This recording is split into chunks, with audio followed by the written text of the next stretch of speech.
बहुत प्रसन्न हूँ आज, क्योंकि मेरी मैया भी प्रसन्न है और माँ भी। किंतु कोई ऐसा भी है जो बिल्कुल प्रसन्न नहीं है।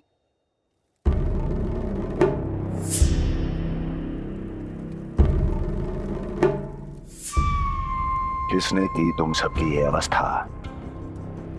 किसकी मृत्यु ने पुकारा है उसे? उत्तर दो।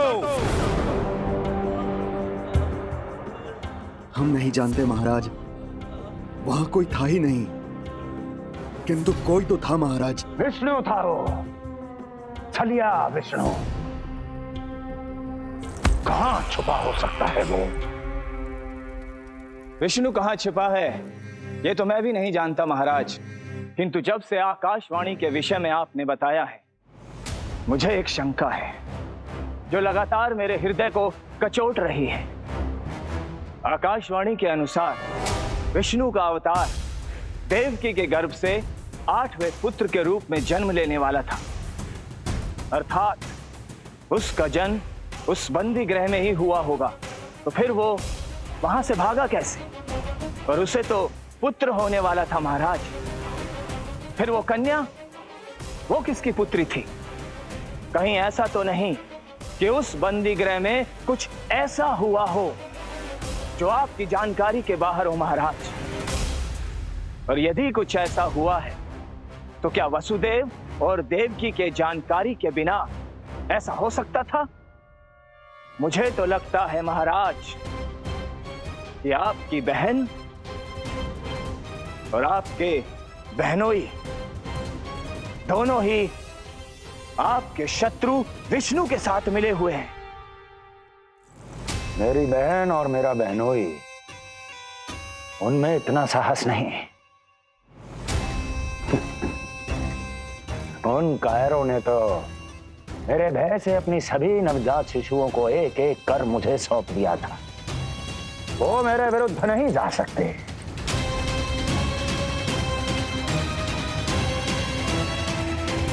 ये सारा प्रपंच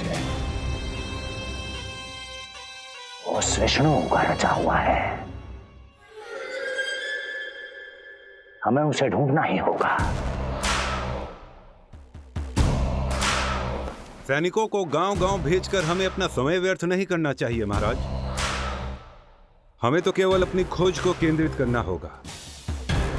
अपनी रणनीति को बदलना होगा हमें महाराज। क्या सुझाव है तुम्हारा नरकासुर? स्त्री, पुरुष, युवा, वृद्ध, इन सभी के प्राण लेने आवश्यक नहीं है महाराज। मैं तो कहता हूं हमें केवल उन शिशुओं को मृत्यु के घाट उतारना चाहिए जिनकी आयु 10 दिन से कम है।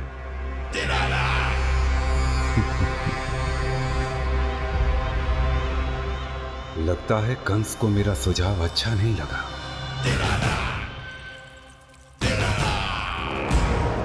क्रोध काम लोभ मद मोह मत्सर, क्रोध काम लोभ मद मोह मत्सर, क्रोध काम लोभ मद मोह मत्सर, क्रोध काम लोभ मद मोह मत्सर, क्रोध काम लोभ मद मोह मत्सर, क्रोध काम लोभ मद मोह मत्सर।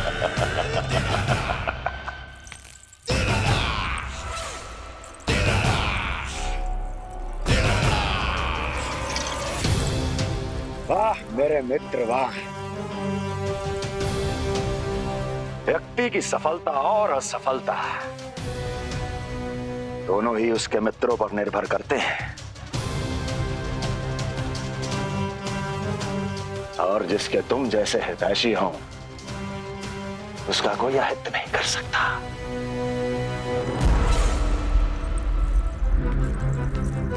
सर्वोत्तम सुझाव है ये।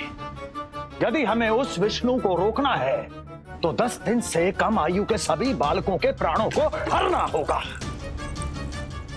अब बस हमें ये सोचना है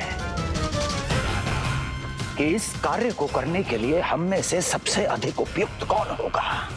होगा नहीं महाराज, होगी। इस कार्य के लिए हमें एक स्त्री चाहिए, एक ऐसी स्त्री जो शिशुओं को अपना भोजन बनाने के लिए विशेष रुचि रखती हो।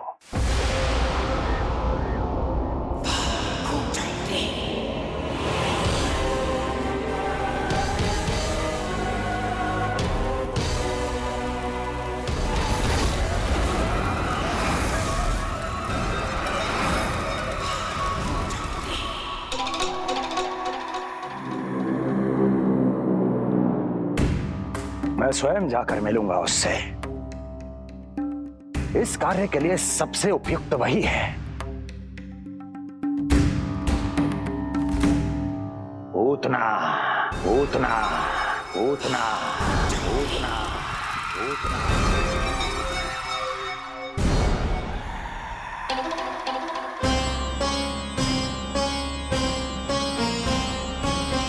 पूतना, पूतना।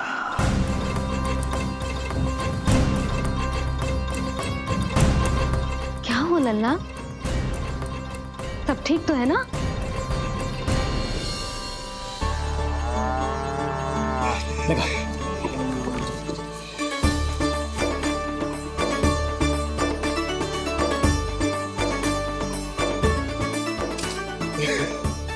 अरे अरे अरे क्या कर रहे हो? ये फूल टोकरी में धरवे लायक ना है बाजाई, ये तो घर द्वार सजाए हुए के लिए।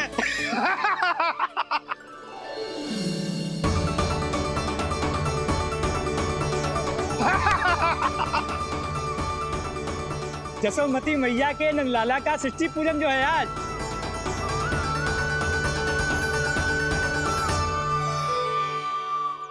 मैया मैया मैया। अरे तू तैयार ना हुआ अब तक? चल मैं तुझे तैयार करती हूँ। सीधा खड़ा रह। नंद महाराज के यहाँ षष्ठी पूजन के लिए जाना है कि ना? हम नंद बाबा के घर का हाथी पे जाएंगे ना। तो फिर क्या घोड़े पे जाएंगे? ना हाथी पे जाएंगे ना घोड़े पे जाएंगे, हम नंद जी के घर पालकी में जाएंगे। सच्ची? हाँ, हाथी घोड़ा पालकी जय नंद गोपाल की। हाथी घोड़ा पालकी जय नंद गोपाल की। हाथी घोड़ा पालकी जय कन्हैया लाल की। हाथी घोड़ा पालकी जय नंद गोपाल की। हाथी घोड़ा पालकी जय कन्हैया लाल की।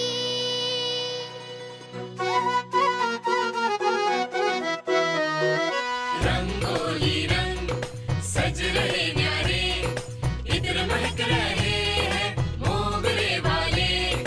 मोर पंख के मुकुट लगा के पशु भी लग रहे कितने प्यारे। सज गए घर आंगन दीवारे, सज रहे बालक नर और नारी। खीर जलेबी दूध मलाई, प्रेम में डूबी बने मिठाई। एक झलक पाना चाहे सब गोकुल राजकुमार की। हाथी घोड़ा पालकी जय नंद गोपाल की। हाथी घोड़ा पालकी जय कन्हैया लाल की।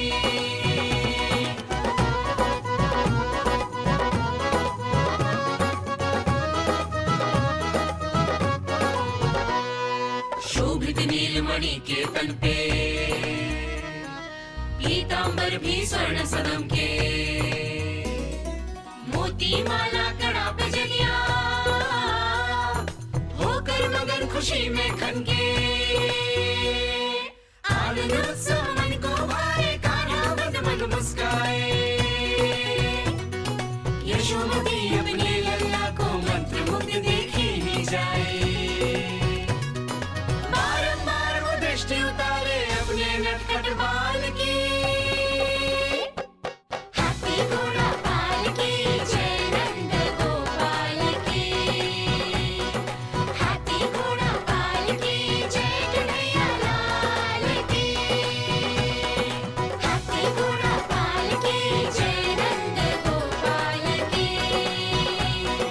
हाथी घोड़ा पालकी जय कन्हैया लाल की। होगा मेरा लल्ला तैयार। हाँ होगा तैयार।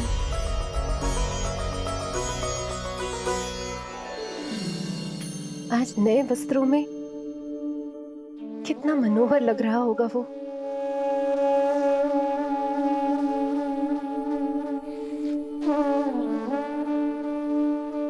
मेरे अस्तित्व का कण कण आज षष्ठी देवी की आराधना करना चाहता है,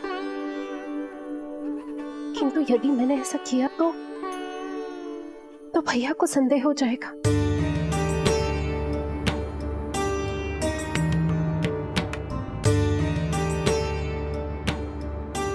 दुष्ट शक्तियों से सदैव सुरक्षित रहे, किसी अनिष्ट या विपदा की छाया भी उस पर ना पड़े, वो सदैव खुश रहे।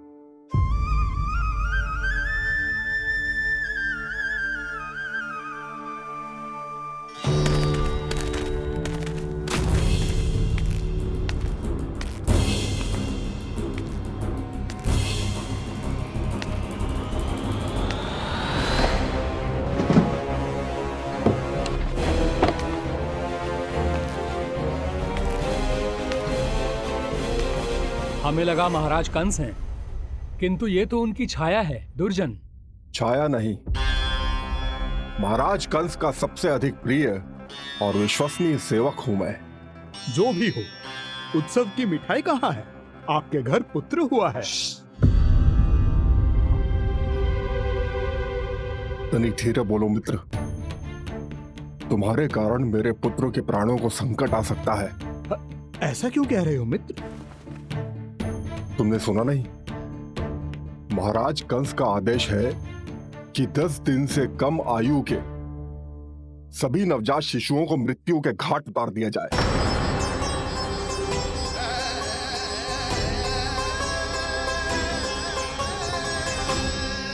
षष्ठी मैया की जय, षष्ठी मैया की जय, षष्ठी मैया की जय, षष्ठी मैया की जय, षष्ठी मैया की जय, षष्ठी मैया की, षष्ठी मैया की जय। है निष्ठा भक्ति करते समर्पित, देखो नंद यशोमती, देव भी दर्शन करने आए। ये महिमा है उसकी, संतान के हित के हेतु होती पूजा है जिसकी, पालन पोषण रक्षा करती है वो मां षष्ठी।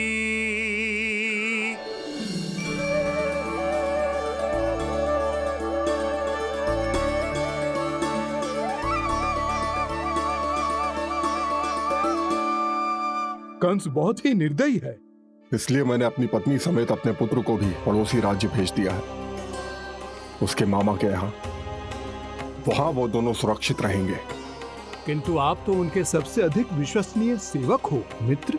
जब महाराज ने अपनी बहन की संतानों की हत्या करने में तनिक भी संकोच नहीं किया, तो फिर मेरी सेवा और स्वामी भक्ति मेरे पुत्र के प्राणों की रक्षा कैसे कर पाएगी? आप सत्य कह रहे थे स्वामी। भैया बिल्कुल नहीं बदले, वो अभी भी मेरे पुत्र को ढूंढ रहे, उसे भी मार डालेंगे। कुछ नहीं होगा हमारे पुत्र को देवकी। वो वस्त्र, जब मैं वो वस्त्र सिल रही थी तो अवश्य प्रहारियों ने मुझे देख लिया होगा और उन्होंने भैया को जाकर बता दिया होगा। तभी तो भैया को मेरे पुत्र के विषय में संदेह हो गया। भैया पता नहीं क्या करेंगे। हे नारायण। श्री नारायण के न्याय में विश्वास रखो देवकी। हमारा पुत्र साक्षात श्री विष्णु का स्वरूप है। उसकी रक्षा षष्ठी देवी स्वयं करेगी।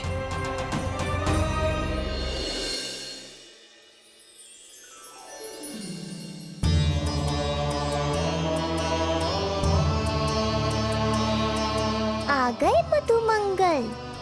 पूर्णा मौसी के पोते होने के नाते तुम मुझे पहले से ही प्रिय हो, पर जो भूमिका तुम मेरे जीवन में निभाओगे उसके कारण तुम्हारे प्रति मेरा प्रेम और भी अधिक बढ़ गया है। आओ मित्र, तुम्हारा सखा तुम्हारा स्वागत करता है।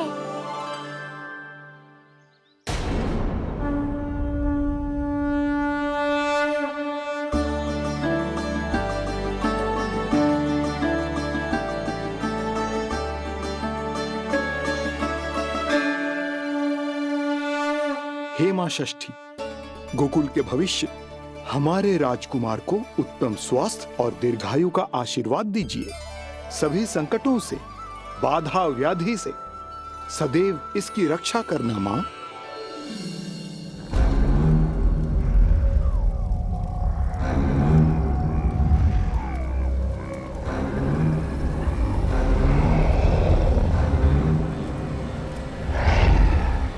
महाराज, मेरे होते हुए आपको कोई सफलता और असफलता के बीच केवल कर्म का अंतर होता है दुर्जन। मेरा शत्रु असफल हो, इसके लिए आवश्यक है कि ये कार्य मैं स्वयं करूं।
उतना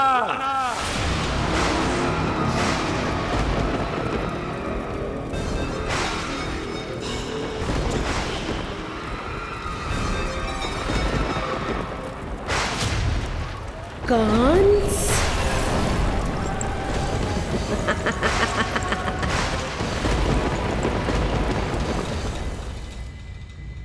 पूजन संपन्न होगा। अब षष्ठी मैया अवश्य ही हर बुरी शक्ति से हमारे लल्ला की रक्षा करेंगी। मैया, मैं बुराई का नाश करके धर्म की स्थापना करूंगा, चिंता मत करो आप। ये देखो, अतिथियों से मिलने के लिए कितना लालायित हो रहा है हमारा लल्ला। हाँ?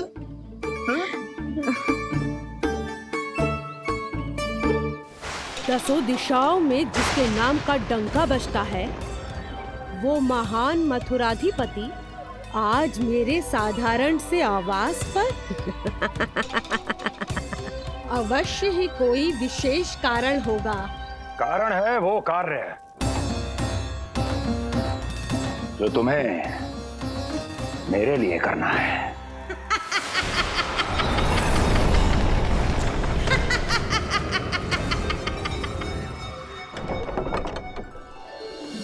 यशोमती मैया के नंद लाला की, यशोमती मैया के नंद लाला की, यशोमती मैया के नंद लाला की, यशोमती मैया के नंद लाला की, यशोमती मैया के नंद लाला की, यशोमती मैया के नंद लाला की।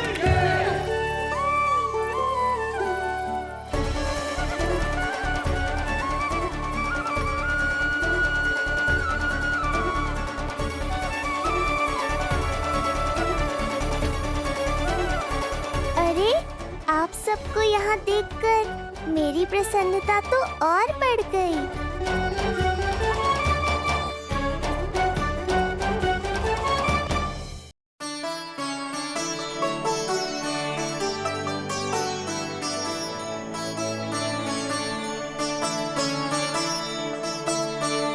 इतने आश्चर्यचकित मत हो मधुमंगल। तुम विशेष हो, क्योंकि जितने धर्मपरायण तुम हो उतना कोई नहीं। तभी तो तुम देवताओं के दर्शन भी कर सकते हो। पर तुम्हारी दादी कहाँ है मधु? मेरा उनसे मिलने का बहुत मन है।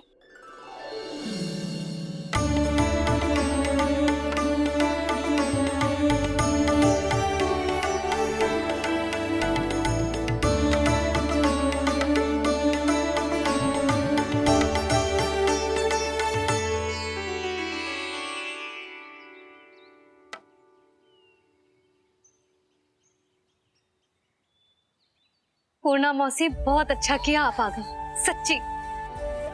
ये तो वही पुण्य आत्मा है, पुण्य मौसी, जिन्होंने भविष्यवाणी की थी कि जिज्जी के लल्ला होगो। तब लगो कि ब्याह के इतने बरसों के बाद ऐसा होना असंभव है, किंतु आज देखो। हाँ पूर्णा मौसी, आपकी कही बात सच निकली। ये देखो मेरा लल्ला।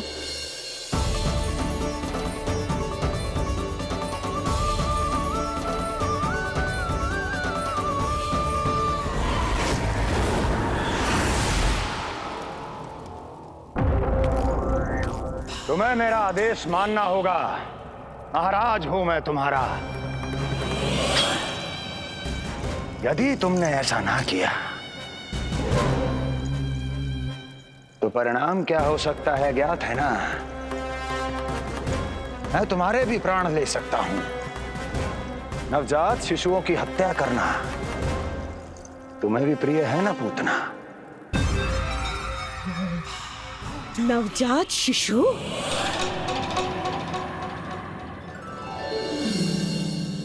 क्या कि अब बूढ़ी हो गई है यशोदा। दुख तो इस बात का है कि जी भर के तेरे लल्ला को देख ना पा रही है। जानत है गांव में सभी क्या कहते हैं? यशोदा का लल्ला बहुत प्यारा है।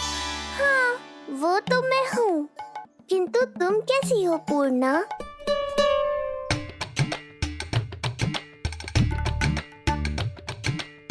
किसी ने कुछ कहा क्या? ना ना, अवश्य ही मुझे भ्रम हुआ है। चौंक क्यों गई? हमारा नाता तो जन जन का है पूर्णा।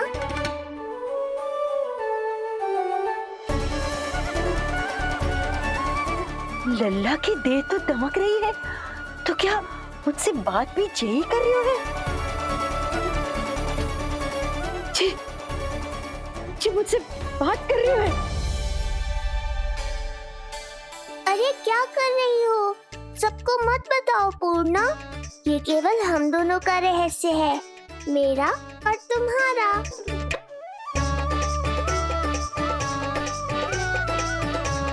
क्या हुआ मौसी? कहना क्या चाहती हो आप? जे बात कर रहे हो आपसे?